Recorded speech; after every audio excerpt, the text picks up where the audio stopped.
Paksiw ako ng tambakol. Yan. Yan, may buntot. Sa gitna. Tira kasi to. Kaya, pinaksiw ko. Nilagyan ko siya ng okra.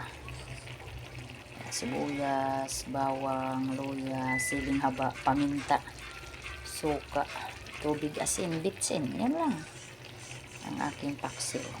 Yan, ulam namin. Tapos nagsala din ako ng ampalaya. Tag-isang piraso lang kami. Kasi 5 piraso lang. 1, 2, 3, 4, 5. Tag-iisa lang. Budget na kasi ngayon. Grabe, ang hirap na ang buhay ngayon. Ang pera saglit lang. Kaya todo budget na talaga. Di na pwedeng di magbabudget. Kasi may 2 kolehiyo. Hirap. Naluto na.